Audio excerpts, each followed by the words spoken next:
मान्छेले थाहै छैन नि कतिपय मान्छेले त सुशीला कार्की भनेको कोही थाहा थिएन प्रधानमन्त्री भएपछि थाहा पाएको मैले त आन्दोलनको दिन थाहा पाएको उहाँको भनेर बालेन शाह काम गरेको होला छुट्टै कुरा हो ऊ प्रधानमन्त्री बन्ने योग्य मान्छे पनि होइन मैले देखे अनुसारै मैले बुझेको अनुसार चाहिँ आन्दोलनमा ऊ आएर एउटा नेतृत्व गरिदिएको मात्र भए पुग्थ्यो कि अब यस्तो छ होइन मलाई चाहिँ एउटा प्रब्लम के लाग्छ भनेपछि अब बालेन शाह स्वतन्त्र उम्मेदवार होइन अब अहिले जनतालाई के परिरहेको छ भनेपछि हामी स्वतन्त्रलाई भोट दिन्छौँ आउने चुनावमा भन्छन् कि अब संसद भवनभित्र सबै सांसद स्वतन्त्र भइदिएपछि कुरा सुन्ने कसको त्यही मान्छेमा आगो भरिरहेको थियो रिस भरिरहेको थियो झिल्का चाहिएको थियो बालेन शाहले त्यो काम गरिदिनु भयो तर आफू अगाडि आइदिनु भयो आगो लाउने काम गर्नुभयो उहाँले के पनि देखिएको छैन उहाँको भूमिका कतिले भन्छ बालेन शाह इन्डियाबाट चलेको हो यताउता भन्छ होइन तपाईँले नै भन्नुभयो बालेन शाहले अस्ति सिंहदरबार आगो लगाइदिन्छु भनेको थियो आज लगाइदिनु भयो भन्नुभयो त्यसो भन्ने हो नै उहाँले भन्नुभएको थियो तर तपाईँले अहिले मलाई भन्नुभयो नि त आज साँच्चीकैमा लाग्यो भनेर अब त्यसरी होइन बिना रिसर्च 81 कसैलाई दोष दिन पनि मिलेन नि त भन्न त म नि बानेश्वरमा हिँडिरहेको थिएँ संसद बनाएको लगाइदियो हुन्थ्यो जस्तो लाग्थ्यो अब मैले भने भन्दा मैले गर्दा लाग्यो भन्ने हुँदैन नि त त्यो त प्रोपर रिसर्च हुनु पर्यो नि त हल्ला त जे नि हल्ला भइदिन्छ नि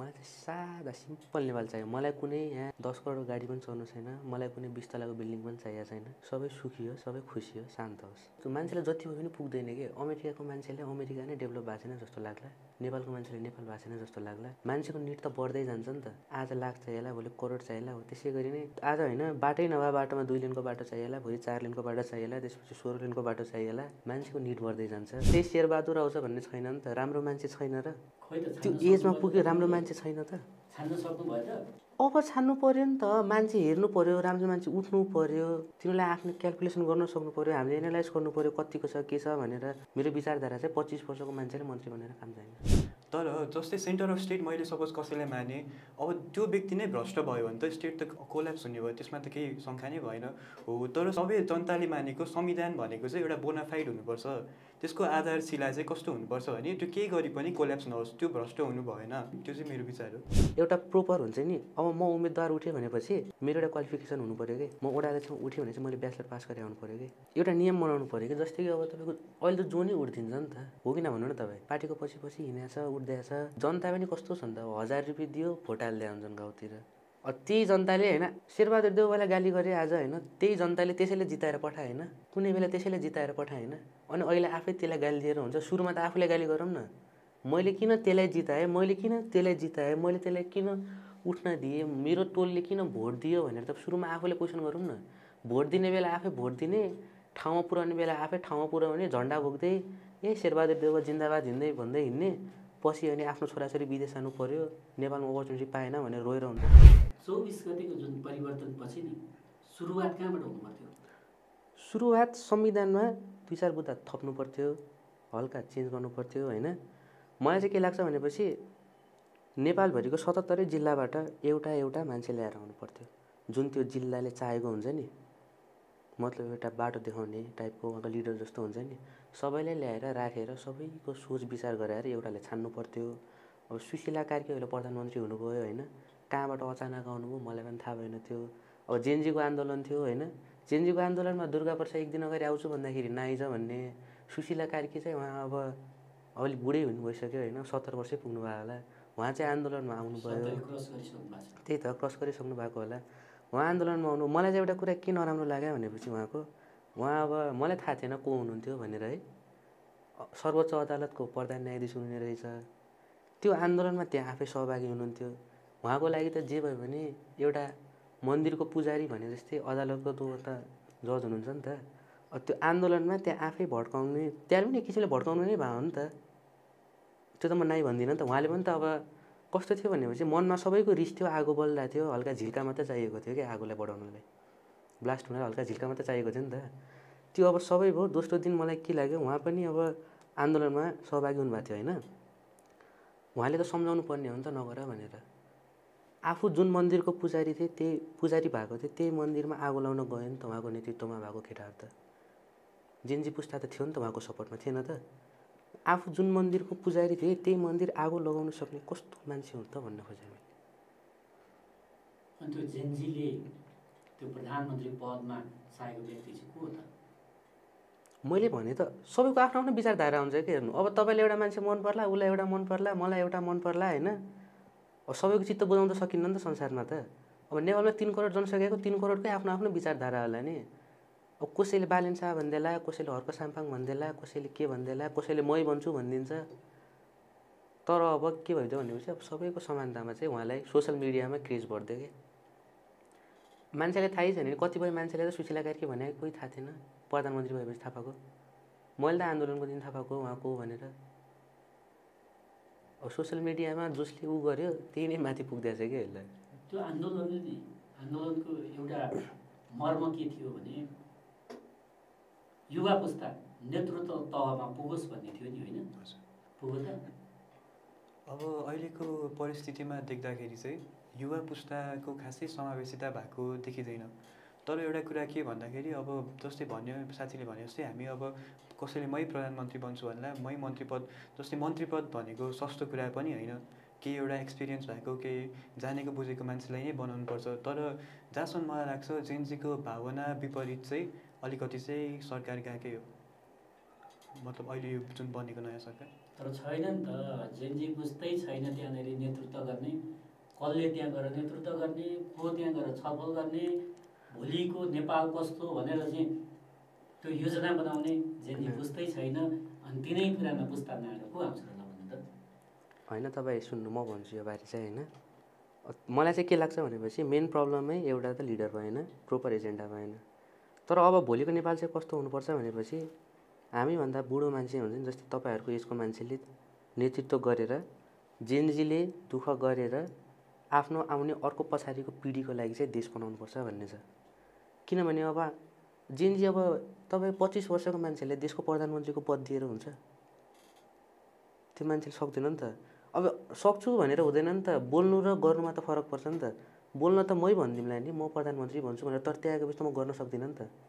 त्यही भएर मेरो विचारमा चाहिँ 45 वर्षभन्दा माथिको मान्छेलाई माथि राखेर तिनीहरूको नेतृत्वमा हामी जेनजीले काम गरेर दुःख गरेर देश बनाएर आउने पिँढीको लागि चाहिँ बनाउनुपर्छ, प्रिजर्भ गर्नुपर्छ भन्ने। भनेको त्यत्रो आन्दोलन, लाखौँ मान्छे सडकमा निक्लेर आन्दोलन गरेका, त्यत्रो मान्छेले बलिदानी दिएको छ, त्यत्रो भौतिक संरचना चाहिँ नष्ट भएको छ भनेको त्यो आन्दोलन बेकारको थियो। तपाईँको यस्तो हो नि त, बुढापाकाले देश चलायो भनेर आन्दोलन भएको होइन नि त। भ्रष्टाचार भयो, ट्रान्सपेरेन्सी भएन। अब तपाईँ होइन कर तिर्न जाँदा 2 दिन लाइन लाग्दिनु पर्थ्यो, दुःख भयो नि त। सेवा भएन सरकारको, विकास भएन, भ्रष्टाचार भयो। अब उनीहरूको छोराछोरी करोडौँको गाडीमा हिँड्ने, गरिबको छोराछोरी गरिबै हुँदै गयो, गरिब झन् गरिब हुँदै गयो, धनी झन् धनी हुँदै गयो। यसको वृद्धमा त्यही पुरानै पुस्ता फेरि त्यहीँनिर ल्याएर राख्दाखेरि त्यो शासन गर्ने तिनै व्यक्ति हुँदाखेरि अनि कसरी फेरि नयाँ कुराको हामीले होइन सुन्नु न, तिनै व्यक्तिले शासन गर्नुपर्छ भन्ने छ र? तपाईँ पनि त एउटा एजमा हुनुहुन्छ, तपाईँ कि नराम्रो हुनुहुन्छ त? आफैलाई म सक्दिनँ, म नराम्रो छु भन्नुहुन्छ? छैन नि त, युवा पुस्ता जेनजी पुस्ता छैन भनेर भन्नुभयो नि तपाईँले। लिडरै छैन यहाँनिर, नेतृत्व कसले गर्ने भन्ने नि यहाँनिर छैन भनेपछि त तिनै पुरानो पुस्ता आउने भयो नि त। सुन्नु न तपाईँ, पुस्ता आयो भन्दैमा त्यही शेरबहादुर आउँछ भन्ने छैन नि त। राम्रो मान्छे छैन र?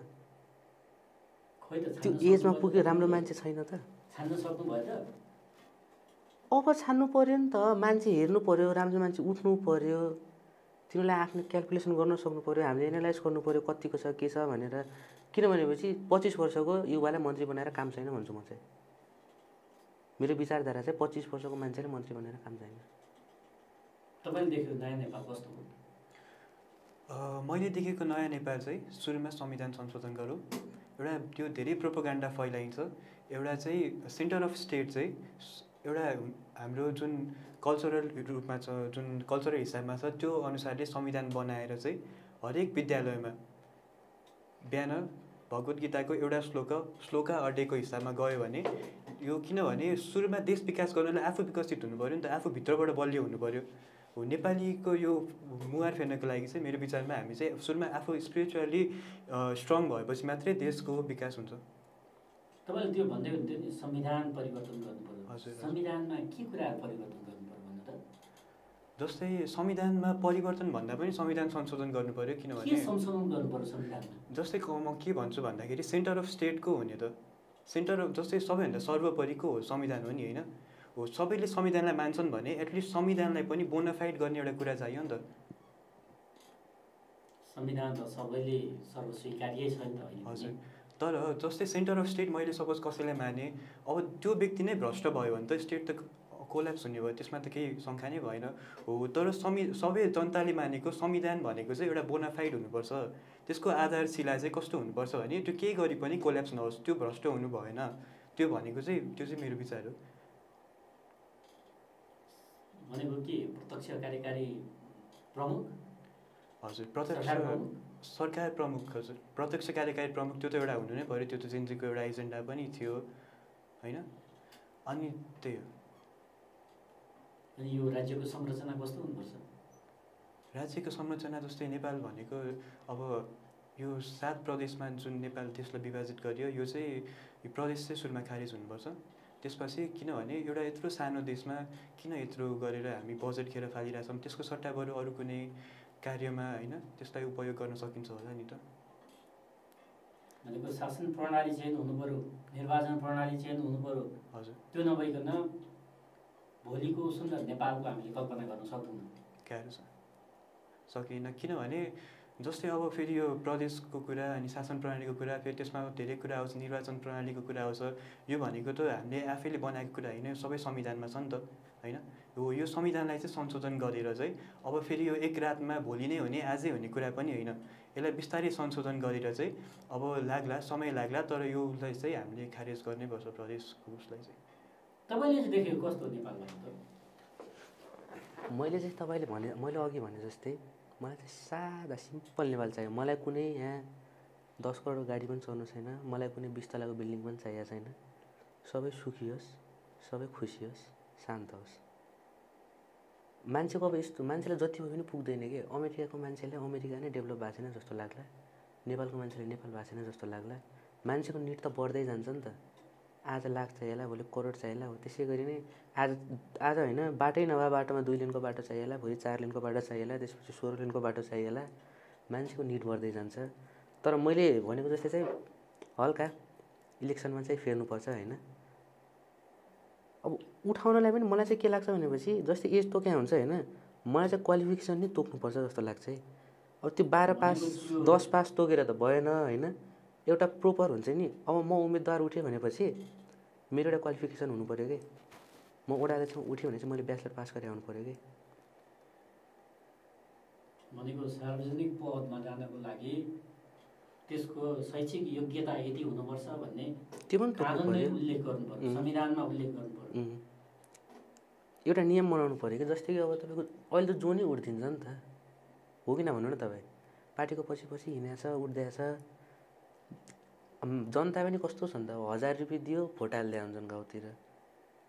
त्यही जनताले होइन शेरबहादुर देउवालाई गाली गरे आज होइन, त्यही जनताले त्यसैले जिताएर पठाए होइन, कुनै बेला त्यसैले जिताएर पठाए होइन। अनि अहिले आफै त्यसलाई गाली दिएर हुन्छ? सुरुमा त आफूलाई गाली गरौँ न।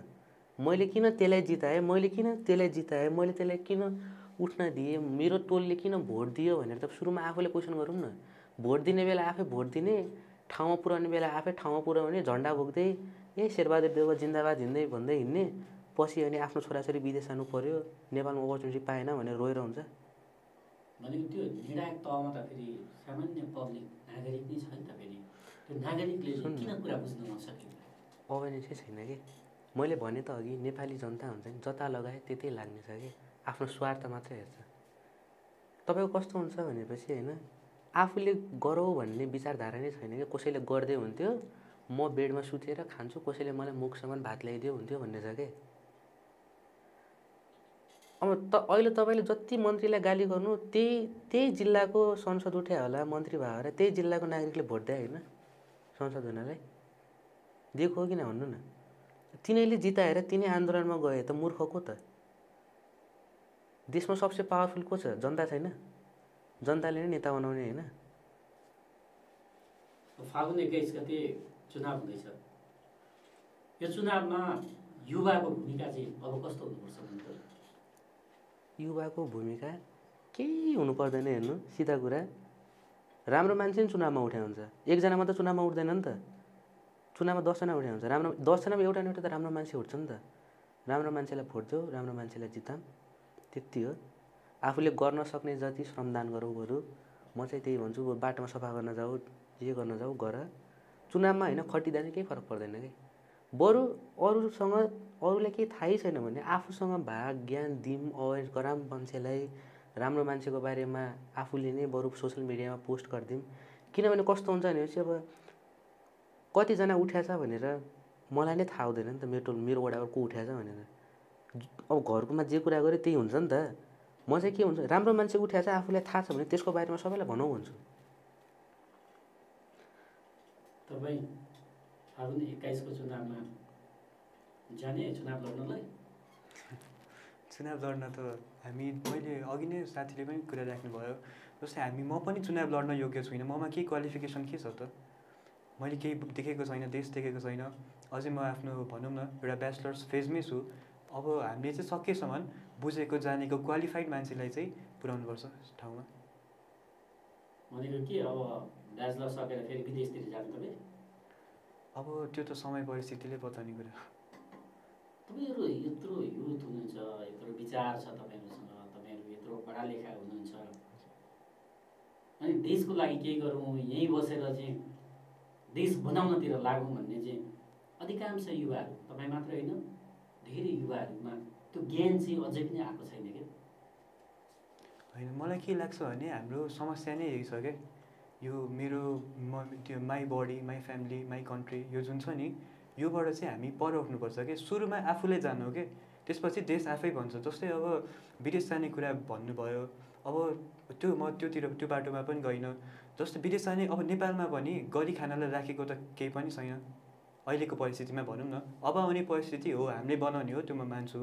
तर अहिलेको हेर्दाखेरि पनि अब जुन अहिले यो जेनजीको आन्दोलन पनि भयो, जुन यत्रो यो अराजकता पनि भयो, यो पछि फेरि नहोला भन्ने ग्यारेन्टी पनि त लिन सकिँदैन नि, होइन र?